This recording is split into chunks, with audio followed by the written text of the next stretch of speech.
scenes were shot for the Animal Planet series Whale Wars. And these scenes were shot by the whalers themselves, who say this is evidence that Watson is nothing more than a pirate.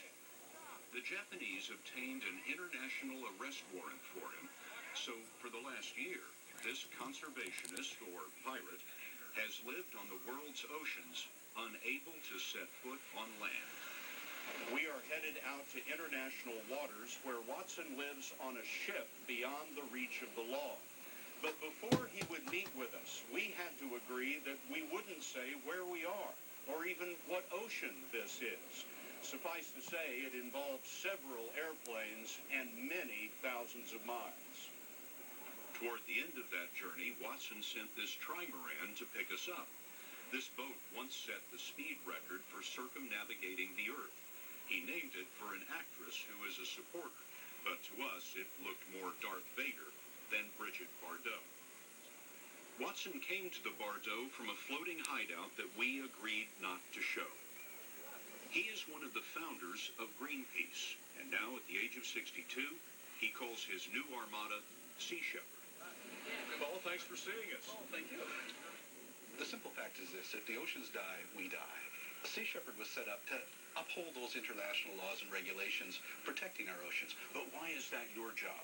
The countries enforce laws. Why are you doing this? Well, I just do not see the political will on the part of these governments to do anything. But that makes you a vigilante. You're deciding on your own that you're going to enforce these laws. What gives you the right? Because I want to survive, and I want to make sure that my children survive. And I'm not going to sit back and watch the oceans be destroyed because governments don't have the political or economic will to uphold these laws. The whaling ban makes an exception for research, and the Japanese proclaim that exception in tall letters on their ships. They set their own quotas, about 900 minkies, 50 fin whales, and 50 humpbacks. These are minkies, and even though the Japanese reserve the right to kill humpbacks, they haven't, according to the International Whaling Commission. There is no scientific basis for what they're doing. We have seen them take a whale onto the factory vessel.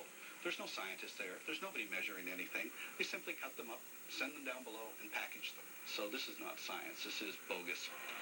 The International Court of Justice in The Hague will be deciding whether Japan's whaling is really for research or should be stopped. But while the whaling continues, Sea Shepherd fouls the Japanese plan with rope to catch their propellers. The Japanese fire back with water and ear-splitting sirens. Sea Shepherd throws stink bombs. The Japanese return concussion grenades. You called Sea Shepherd, which you founded, the most aggressive, no-nonsense conservation organization in the world. And you said, quote, "I don't believe in protests. That is far too submissive." What do you mean? Well, protesting is sort of like, please, please, please don't do that, but they'll do it anyway. They just ignore you. So protest is submissive. We're not a protest organization. We're an interventionist organization. We intervene against illegal activities. But this is what happened recently when Sea Shepherd tried to intervene. The whaler kept coming and sheared the bow off of Watson's $2 million boat, which eventually sank. No one was seriously hurt. Watson claims he has cut the Japanese catch because of these tactics, the same tactics that the Japanese say are illegal. You're in sort of a prison, aren't you? Well, it's a pretty nice prison. It's, I don't mind being on the ocean. It's a beautiful place, and certainly the citizens out here tend to be more peaceful. But when people call your tactics violent, how do you respond to that? I mean, you look at this footage, it looks violent. It's hostile. The Japanese are committing violence against living whales. We are not hurting anybody, so we're not violent. This battle is fought in the last place where humpback whales are considered endangered by the international agency that decides these things.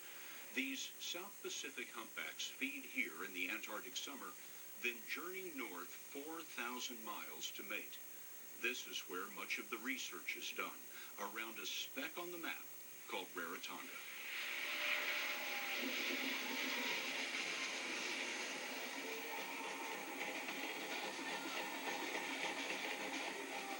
This volcanic island, part of the Cook Islands, is just 21 miles around, with 10,000 residents and not a single traffic light.